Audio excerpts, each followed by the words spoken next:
And the final day for AKLF 2021. Today we start off the third day with a bang, and that's with Checkmate with Viswanathan Anand, the Grandmaster, in conversation with journalist Boria Majumdar. Before we pan on to the conversation, I would just like to take 2 minutes to thank all our partners for being part of this innovative hybrid format of ours, and I would just name them. Firstly, the Ministry of Culture and ASI, as well as DAG Museum, for providing us with this beautiful venue. Amra Chobiwala for all the broadcasting that you can see every day and who have made it possible for us to reach all of you. Navkrit Solutions, the event management team, who go along with every women fancy of ours and have done this beautiful setup. 91.9 Friends FM. Nav Shield, who are our sanitation partner.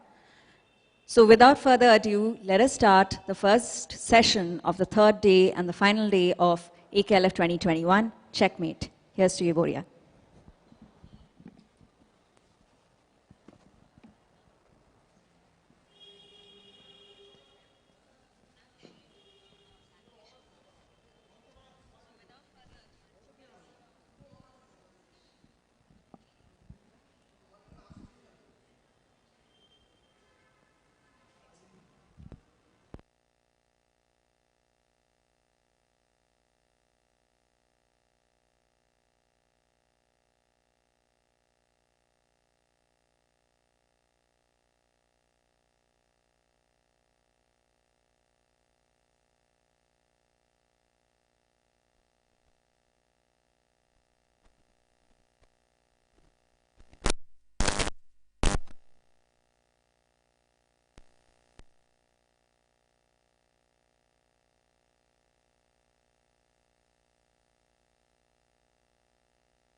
thing started and I thought, oh my God, I forgot to change my glasses. And then I get a chance to do it. Thank and on God. top of that, I wanted to switch on that light as well. So see, in case the internet snaps, it generally doesn't. In case it Right. does, I will log in from the phone. So you will know that I'll be back in a minute. Okay. Yeah. Okay, sure. Okay. So I've been given the green signal to start. So here I go. How do I introduce someone who I call a dear friend, Viswanathan Anand? We use the term legend in India rather flippantly, but here is one who actually has been a legend, a hero for me, and hero for many. You know, when we are talking about the new normal, you guys are doing a hybrid festival. And like I said before, you know, here is a man who has actually sort of done the abnormal. He has redefined the contours of a sport where India did not even exist in the real sense before Viswanathan Anand came into the scene. And if you see since, we now have the maximum number of international masters and grandmasters. We are in the world map for chess. We won the Olympiad. So one man, one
Hello?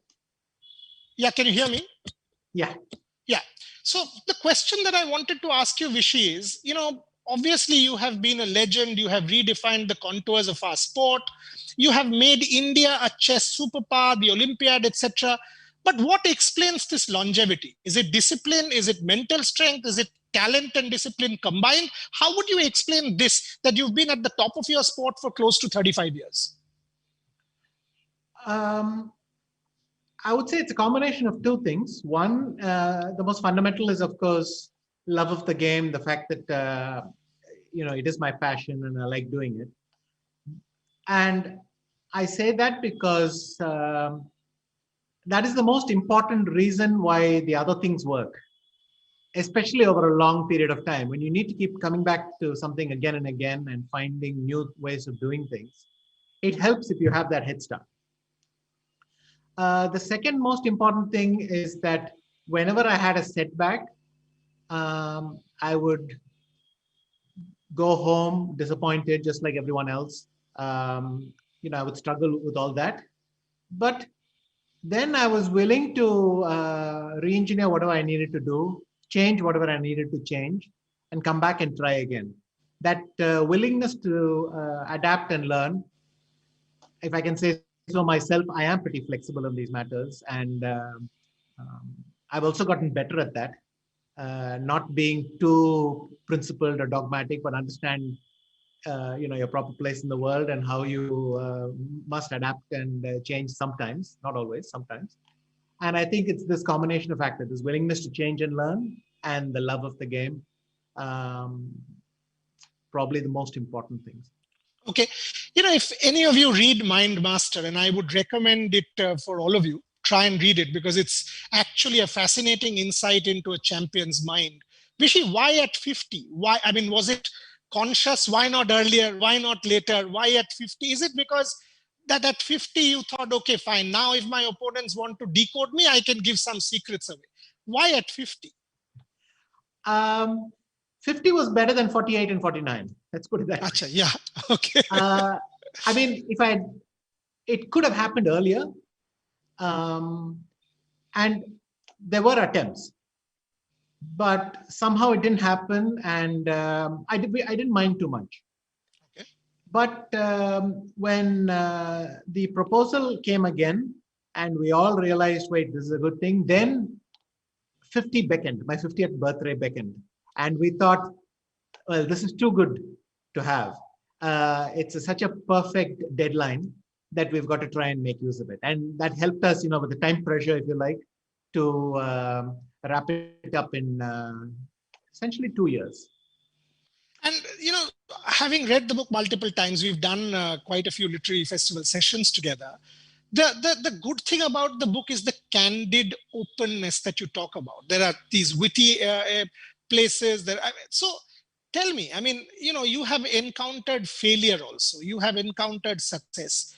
Was it sort of more difficult to deal with success, be at the top, because expectation to win another one? Was that more difficult? Or and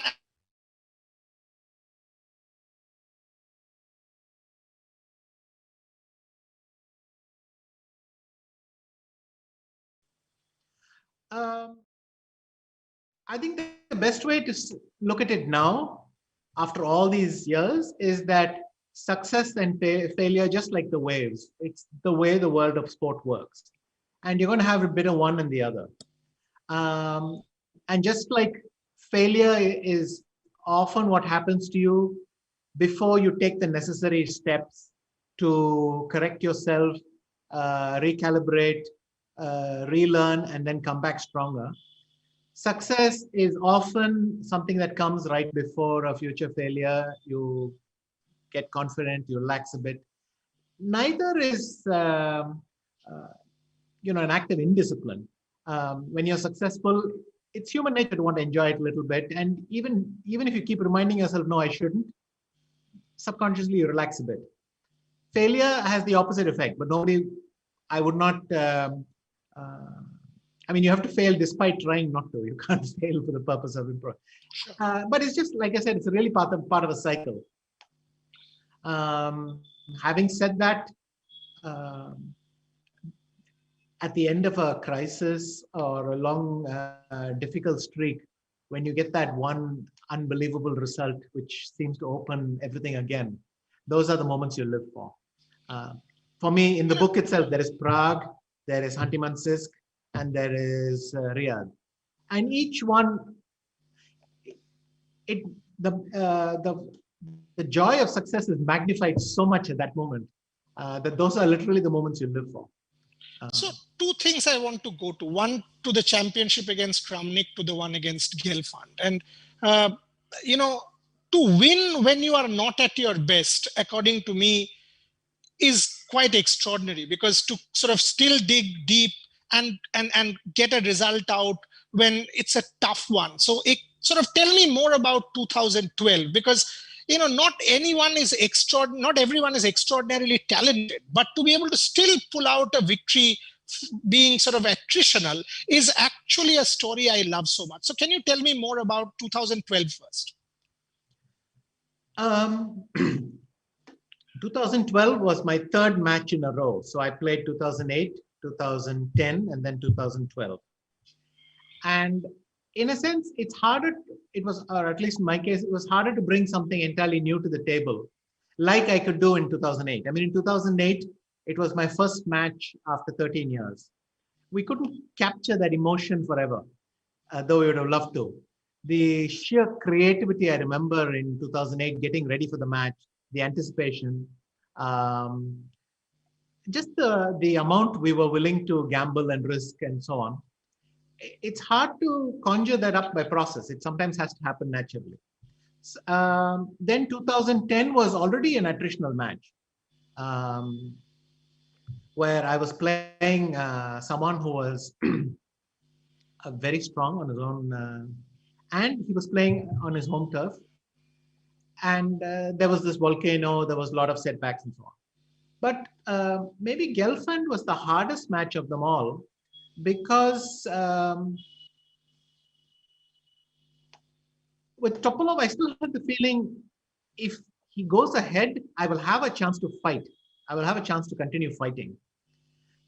Whereas with Gelfand, I had the feeling that falling behind might almost prove fatal, because he was giving me so little space. And so we felt really, in a box. We were unable to unleash our creativity because A, Gelfand had prepared himself extremely well, and B, we had suffered from this problem that we were working for 3 or 4 years without a break, and you become a bit unimaginative, uncreative. You lack the creativity. Uh, and then when what I dreaded the most actually happened, where after 6 games, when neither of us showed any weakness, I lost the seventh. And this is exactly what I dreaded the most. I mean, it never happened to me in my match with Topalov. When I was playing Topalov, I always had the feeling, even if I fall behind, I'll be able to, I'll have my chances, we can do it. But here with Gelfand, I was beginning to panic. I could see even how I could threaten him. And then, to be honest, it was a combination of two things. I went there willing to throw the kitchen sink at him the next day. But even so, I know that there's no way you can force that situation to happen. You've got to keep patient and waiting. But he walked into it a little bit and then made a terrible mistake, and I got right back into the match. And once again, the problem persisted that we were not able to break through. And it's only during the tie break that the whole team sat together and figured it out. But for me, it was miraculous that all of us were still able to summon up that energy and do it then. And at the end, as you said, there is a joy in pulling off the tough ones. In fact, probably it's even greater joy. More, yeah. Because you know that you had to reach down deep inside and you weren't relying on some external resource, like better preparation or something else. But it sometimes does feel like you got a helping hand from somewhere. See, I asked you this because the country was going through something like this over the last 1 year. I mean, COVID, coming out of COVID, even virtual and this hybrid. I mean, the fact that I could see our host talking from the venue gave me a fleeting sense of joy. She's actually there. I mean, this was sort of taken away from us. I mean, the moment I saw her making that announcement, I was like, wow, man, you're in my city and you're standing there. So I can also go out without feeling so much scared. So that's why I asked that question. But coming back, you mentioned the word volcano. Give us the story. Anyone who has read Mind Master, you must hear this story from Viswanathan Anand. The floor is yours. Tell me. And give us a detail, because if people haven't heard this, they must hear this. Okay, so I can tell you the date. On April 14th, we had our tickets to go from Madrid to Frankfurt. Surya will join me on the 14th, so he came on 14th morning from Calcutta.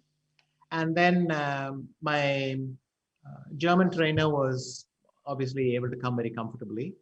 And then my Danish and Polish trainers were going to join us there, and then the whole team would travel together to Sofia on the 15th of April. So we arrive, we reach our place, we settle in, and we are planning how we're going to go to the airport tomorrow. It was all supposed to be very relaxed. We unwind one day, take some rest, and the next day we reach Sofia. Again, the whole day everybody switches off, everybody gets it off. And then only on the 16th we would start working and getting ready for the event. And on 14th, suddenly we start hearing that airports are shutting down. So apparently the Danish airport was shutting down. So he said, I'm going to take a train and come. And it's a long train ride because you have to do the whole of Germany practically from north to south. But anyway, he was able to somehow cope. And for Radek, it was even worse because he was coming from Poland. I think he arrived at 1 in the morning or something. But in the meantime, we had a contact at the airport, and he told us, look, you better come here and cancel your ticket for tomorrow very fast. So we took a taxi and ran to the airport and said, no, we're canceling the ticket. Give us our luggage back, because we had checked our luggage through. And you know what will happen if the airport shuts down? Then afterwards, they will not give back anything. They'll just, you'll get this bureaucratic, we will see, apply here, call this number, call that number. But we have to go to Sofia. So we were able to go to the airport. And before the system kind of realized what had happened, we were able to take our luggage and come on. But the situation was like that. We had to improvise. And not knowing what would come next. I mean, maybe we were panicking. But anyway, by that evening, it was clear that European airspace was shutting down. Then we waited 3 days in Frankfurt, thinking that, well, airspace at some point will reopen. And the other problem is we tried to start working. it's terrible because we were supposed to go to Sofia and start working there, but instead there's something ad hoc and improvisational about just working, and nobody's mind was here. And we realized for the first time that if your mind is not there, you can't get any work done because everyone is still thinking, but when will we fly? When will we? And oh yeah, we'll, yes, you can make this move, I can make that move. It feels so unnatural. Then we decided, let's give up on this. Let's try to relax a bit more and stop trying to impose our will on this. Let's just go with the flow, and when the natural time comes to work, when it feels natural to work, we'll work. Anyway, long story short, on the 17th, we gave up and we booked a minivan, which was going to leave on the 18th. And I had this this feeling that on the 20th, just as we were 2 hours away from Sofia, airspace would open and a plane would overtake us. Then you would be so mad at yourself, but what could we do? We couldn't wait forever. And we reached Sofia on 20th morning after a lot of discomfort in the bus. I mean, obviously, it's not a great journey. On the 20th, we arrived at 4 in the morning. We woke up at like 1 o'clock, all of us, because we were just exhausted from the journey. And then slowly we had to work in a hurry because we had already lost 5 days and so on. So, and then we heard about Topolov's supercomputer. It was a rumor, but sometimes rumors are worse than reality because if you actually know what you're dealing with, you can deal with it much more effectively. If you're dealing with rumors, then you're fighting your imagination as well. Your imagination you're fighting the unknown. Yeah, you're fighting the unknown. Yeah. So then, and this is maybe a metaphor for how we should deal with the current situation, which is that we focus very strongly on what's in our control, which is whatever chess we have already done and prepared. Whatever's unknown, you don't ignore it. If you ignore it, it's a bit like, this thing they tell you, in this room, don't look at anything with the green color. And then, of course, that's the only thing that pops in your head. It's like that. Just telling yourself, I'm not going to care about a supercomputer, but it'll be whirring inside my head. So we decided to take 1 or 2 steps, more or less symbolic, if you like. We would rejig the preparation to go for less computerish lines just to neutralize this. And that's it, because it was too late to change anything. And the whole journey was about this mixture of pragmatism. What we can't control, let's just accept and not feel guilty on top of what we are not able to do. What we can control, let's focus on that. And just be patient and stop worrying. Because when you're worrying about 10, 20, 30 scenarios, but only one is actually going to happen. So let's stop worrying. But this was the first move, if you like, because the match was still going to start on the 24th. With great difficulty, we had managed to push the date of the match by 1 day, though it would have been reasonable to push by a couple of days due to the circumstances. And once the match started, of course, I lost the first game in the most embarrassing way. I mixed up my move order. Instead of playing king to f7 one move later, I thought I remembered when I should play it and played it in the wrong situation and lost on the spot. And I got back to the room, and once again, it's not like I believed it, but I saw my team and I thought, well, I can't let them down. So So I told them, look, against Topalov, I will always have my chances. Maybe his lead will double, but I will have a chance to neutralize it. We won't have to create chances against the guy. He can't sit on his lead. So relax, I feel good. I don't know if I believe the speech, but they all said it made them feel better. And we were able to kind of grind on. And so at that moment, you couldn't have imagined a worse week, so to speak. But things did get better at that point in unexpected ways, in ways we couldn't expect. And maybe that's the lesson that this year, just like we tried to predict, I predicted first that, by April, flights will open, I can go back to India, airspace will. Then I said, by September, I should be ready to be playing again. By December, probably the world will have this under control and normal life will resume. And on every prediction, I managed to be wrong. So now you can't even help yourself. You unconsciously push it off to, now I find myself saying December 21, maybe things will get better, because now you're compensating by making Longer, very long, longer, yeah, time frame. make it Yeah. longer. But at some point, use the time to do the things you wanted to do. You know, if you always 2 years ago, if you ask people, what do you want to? I'd like more time to spend with my family. Well, good. Do Here's it. your chance. Yeah. And you're stuck at home. Do it. Work on some hobbies. Have fun. Do the things that you can do, because this thing is an act of nature. You can't blame anyone. You can't even blame yourself. And there's not much you can do. Sure. Even if we take all the precautions, it's out there. So that's maybe the comparison I can draw with that match. And at least for me, that uncertainty ended in a week, and here we are, almost a year. Yeah, but the takeaway is it did end, and this will also. So science will win here. Vishy won there. Vishy, two questions. One, there's an audience question. I'll first take that quickly. Says that the lessons that one learns from sportsmanship. How can such lessons help us tide over these trying times? Thoughts? Sportsmanship, if you mean the ethos or the behavioral thing. So maybe the discipline, maybe the zeal, or the that kind of thing. Okay. Yeah.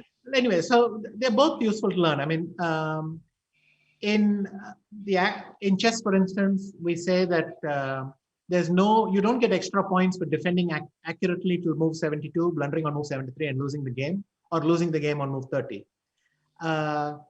Having patiently worn our masks and socially distanced and done everything for the last year, if we relax early, that will be silliest of all. So that's the thing to say, that it's still dangerous. And there are no prizes for having done something well almost till the end. In sports, you only get the point if you complete the job. So again, that's one thing you can learn. And the second thing is the zeal and determination. You should have it. It should come back when you're ready. You know that there's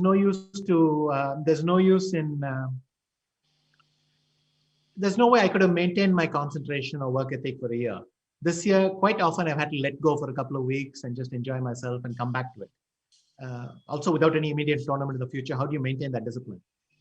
But there will come a point when you should start your pre-training, so to speak. You think if by March I should get ready, I should be getting back in my routines, my training and all that, so that I'm used to competing. Because we forget that the routine itself was part of the regular competition, all that was part of what kept us competitive. And we have lost that a bit. So give yourself a little cushion and start anticipating when things might come out, and then you can get ready again. Okay. I will take the second. I think it's accepted with grace. Okay. Yeah. I think to accept the result with grace. When you lose, no matter how you feel, you're forced to extend your hand to your opponent, say nice thing about your opponent. Maybe you don't even mean it, but you say, oh, he played very well, he fully deserves it, blah, blah, and you leave. There's an importance for that. Here, it was not even our fault, so we should try to keep control of our emotions. That's all. Nice one. I'll take the second audience question in a bit, but before that, this is the other of my favorite stories. You versus Kramnik, war of words, perhaps your best, sign of genius, so much going on. Give me the whole drama, and actually, if you see, it got volatile also. Yes, it did. So to explain the context a little bit, I had won my tournament in Mexico, the World Championship tournament, and I had become undisputed world champion. But one of the clauses which Kramnik insisted on in order to play in Mexico was that he would, if he didn't win Mexico, he would have an opportunity to play a match against whoever the world champion was, that is whoever had won in Mexico. And there was a second cloud sort of hanging over my head, which was that just like my first world title had not been fully acknowledged by everyone because A, it was not undisputed. There were two world champions floating around. And B, because it was a knockout format, which some people looked down on. And so this combination of things meant that I'd already gone through this once. And I started to feel it again now. Now I was undisputed world champion. just like Kramnik had been just before Mexico.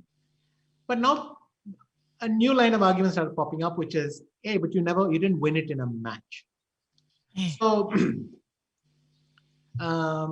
there were a couple of question marks like this. And it's traditional to have a bit of psychological warfare with your opponent, but Kramnik focused on this theme where he would say that, of course, Vish is a great player, but he didn't win it in a match. And, I feel in the end, a match is the highest form of competition, this kind of stuff. I mean, as things go, it was not vicious at all. I've had worse dealings, but nonetheless, it was persistent. And there was an attempt to say, and at one point he went so far as to say, oh, I feel like I've lent him the title. Now, these words are meant to sting, but I took the sting out of it a little bit by not reading any interviews of anyone. I had made this mistake before my Kasparov match, 95. And I decided this time I should avoid all chess sites like the plague. So no chess sites, no chess magazines. Whatever was of technical importance, my trainers would rate it and tell me. Nothing else. I didn't want to know. So I buffered myself a little bit like that. But you can't cocoon yourself completely. Eventually, there'd be a press conference and some journalist will needle you with all the uncomfortable questions. And you're going to find out in the end. So the thing was to take that on the shin and then just say, my attitude to that match was, A, I can win. And if I win, nobody cares what I think about all these topics. They just care that I won, and that ends the discussion. B, maybe I lose. And then if I lose, nobody cares about my opinion because somebody else won and the world has moved on.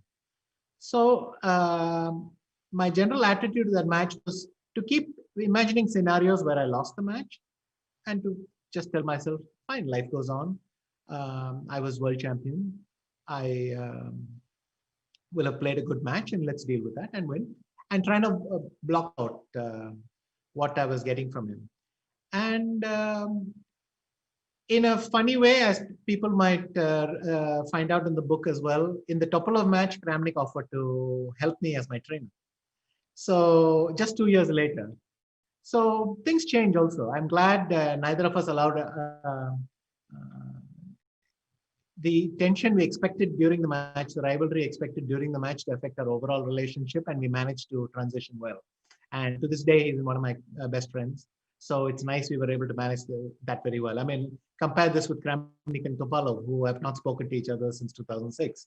So you get a sense of why that's something I wanted to avoid. But yes, a match, you have to expect that these things will happen. And the main thing is to find what suits you best. So for me, what I like is a quiet environment. So I looked for a quiet environment. I'm sure Kochnoi would have read every interview and countered it as well, because that's what makes him feel good and what works. Let me take the next audience question because we've got about 10, 12 minutes. So I'll take that first before I ask my next two. It's being asked that given the nature of the sport and where it has come now, do you think that our educational institutions can use chess better and reach out to more people? There's always scope for expansion, but chess has acquired a place in the regular sporting and cultural life of India. It is now present in a lot of education institutions, but a lot of them, even if they don't have it as part of the curriculum, they make it a selling point to hire a chess coach and have some chess activity, just like in all sports. I mean, you can't ask for more than that, because there's the danger of a school promoting one sport heavily, and how do you make that choice? So I think the most important thing in school is that students should be offered the chance to compete so that they learn for themselves the ability of sport to change your outlook and your way of approaching challenges in life. That is really the great benefit of sport. And I'm happy with how things are, but of course it could be, I will not complain if there are more schools, to put it that way, but we are already in many states. A lot of private schools have some amount of chess competition within the school itself.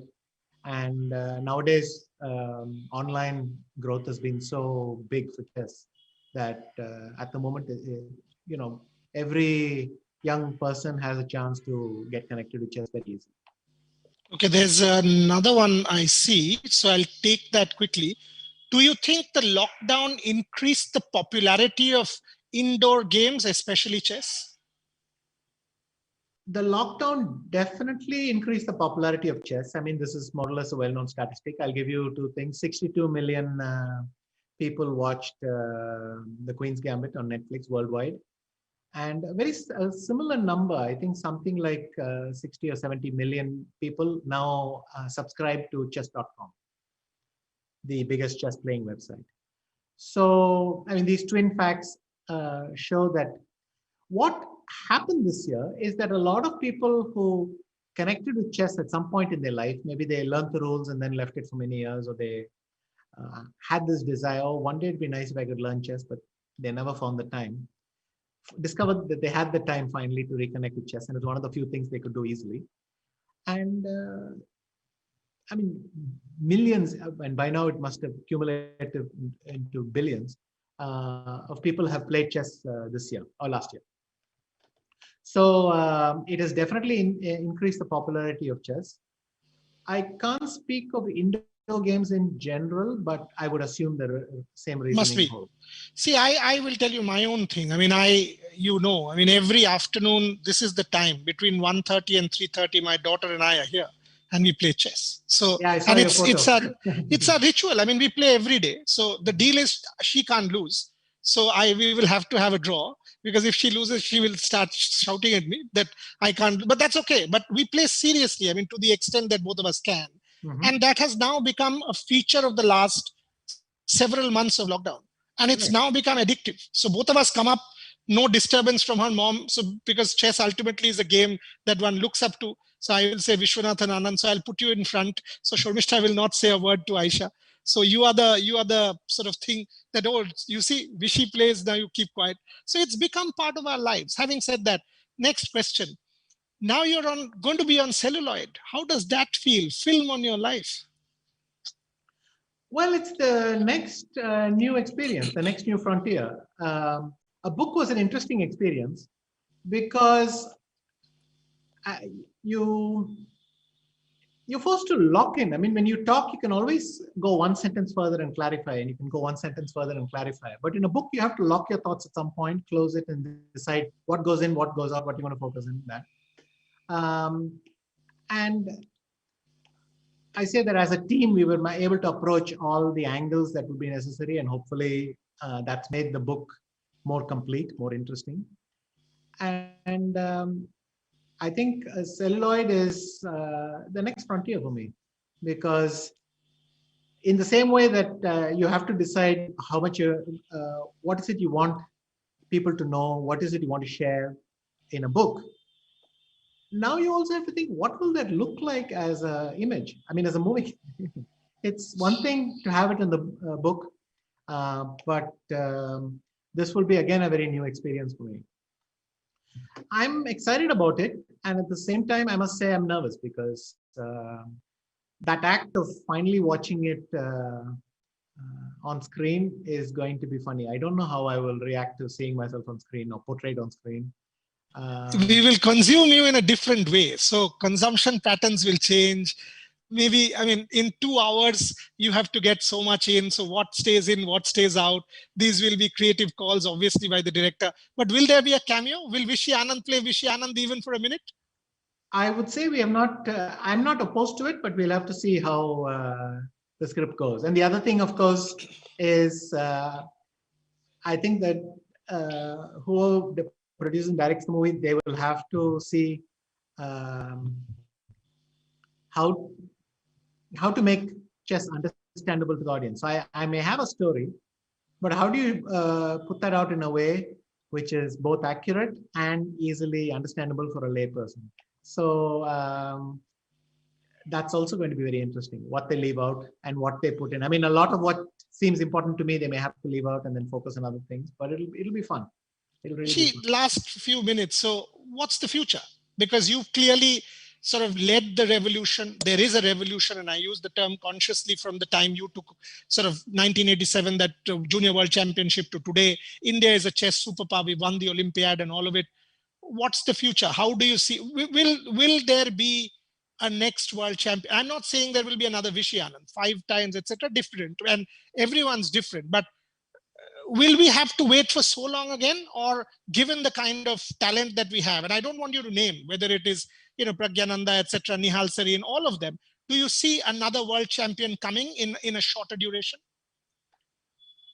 It's definitely possible. I mean, the names you mentioned, Nihal, Pragnananda, these are all very good players. I don't see any reason why they couldn't go up the rankings over the next few years and challenge seriously for the world title. The world title itself, may not be your grandfather's world title. So many things have changed. It might be more online. There might be faster time controls. All sorts of things have changed. But nonetheless, it will be a test of chess skill. They have the ingredients. Will they make the final dish? Is obviously something we'll have to work towards. I was lucky that in 2019, I went for the annual day of Westbridge Capital in Bangalore. And then they suggested that we could work together in some way. And I suggested an academy for youngsters to support. And that has now come to fruition. We have launched the Westbridge Anand Chess Academy. Besides Prag and Nihal, we have Gukesh, Raunak, and Vaishali in the girls. And plus, I will see if there are other juniors who are promising. And then we'll try to support them, get them some training, and get them thinking about the next few years, because all of them have time on their side. They're all between 14 to 16. And how we can take that forward. So, that's my next big passion. And I hope something will come of it, obviously. But we are working towards that. To give back is his next big passion. I mean, Viswanathan Anand becomes all the more relevant for India. There's one more question, which I will come to in a minute. But before that, Vishy, this is one that keeps coming our way. Artificial intelligence becoming so important in our world. Do you see chess getting impacted at any point in time? Chess has been impacted continuously. In fact, I would say it's been buffeted by computers and artificial intelligence. I'm distinguished between the two because there were one was a certain kind of computing and the other is neural networks. But anyway, this process has impacted chess a lot over the last 30 years. There's been a lot of good. The growth of the game, the globalization of the game, all these things have gone very well exactly because of this. But at the same time, the nature of the game has changed a lot with computers because computers are so strong now. But chess straddles this funny place where in training methods, it is an ultra modern sport using the latest technology, and this sort of technological arms race is constant in chess. You keep buying the latest hardware, then the latest chess playing software comes out. Your training methods, your way of understanding the game, everything changes. And then we go back to prehistoric times when we compete, because at the board, you're finally two people sitting in front of a board without any outside assistance and making your moves. There is no Formula One here. Back there, you can train all you want like this, but you go back and run, so to speak. And so if a player from 200 years ago came to today, he would find the world of competition totally natural. It would be just like he had left it. But he would not recognize the world in which we train. Okay. But yes, it's been impacted thoroughly by, in fact, it's probably at the forefront of change. Last two questions in the last 2 minutes that I have. One audience question. Your message to the chess-loving, upcoming youth of today? Play a lot, practice a lot. That is the easiest way to improve. And enjoy it. Try everything you want to try, especially if you're playing online for fun, then play for fun. Experiment, try all the things, because when life resumes, all the things you will not have time to experiment with, it's good to get it over with now. So just enjoy yourselves. And this last one is, I will use my this thing as audience comment, such an inspiration. So that's a comment. The academy that you spoke about, what is a good age? Aisha is 6.5 now. When you started at 6, 7, that period, when is a good age for someone to, because she enjoys the game, when is and I'm not speaking only for Aisha, but young kids growing up, when is a good age to take to the game? It depends. First of all, there is no good age. You can pick it up at anything. But clearly, if you are dreaming of a professional career in chess, then by the time you're 14, 15, you should be playing. And that is already to the later end of it, because many people start at the age of 4, 5, 6. But I think Carlsen started at 9 or 10, so there is no fixed kind of pressing hurry. And you'll have exceptions to every rule, but generally the younger the better. It gives you more time to learn and grow. But it's not so deterministic. You can learn, and the thing is, we can control how much we play and all that, but one day you'll find yourself that you play better and you cannot even say why. So lovely. Things are not really in your control. Yeah. Just go there with an open mind, and things should work out. Yeah, and my time is up. So all I will say at the end is, look, I mean, I don't need to say that Vishy Anand is an inspiration. I don't need to say that he's a role model. When I talk about sports people and legends, what are the yardsticks? The yardstick is, do you want to be like someone? Firstly, you cannot be like him. You will not. But even if you get close, you're great. But for me, the defining marker is spirit, role model, controversy. Do I aspire? Do I want my children to be like this person? And the overwhelming answer is yes. So he must have done something extraordinary to India and to the sport in the last 40 years. And I know that. And we will forever celebrate Viswanathan Anand in the annals of Indian sport, because he embodied a revolution and almost inspired a generation. My generation, we're almost the same age. He's some years older, but inspired a generation to take a sport in a country which doesn't really play sport. So in that sense, you will always, even if we have multiple world champions, you will always be, and for me personally, this beacon of hope that from India, if you could do it, I can do something as well. So for me, you will always be an inspiration and a beacon of hope. Always a pleasure to share the stage with you, Vishy. Virtually, yes, but maybe sooner than later. Maybe with science, maybe with vaccines, we'll get to meet. Thank you very much for being part of this festival. Thank you very much. And back to the organizers. Thank you. Pleasure always for you. And thanks, everyone. Hope you continue enjoying the festival.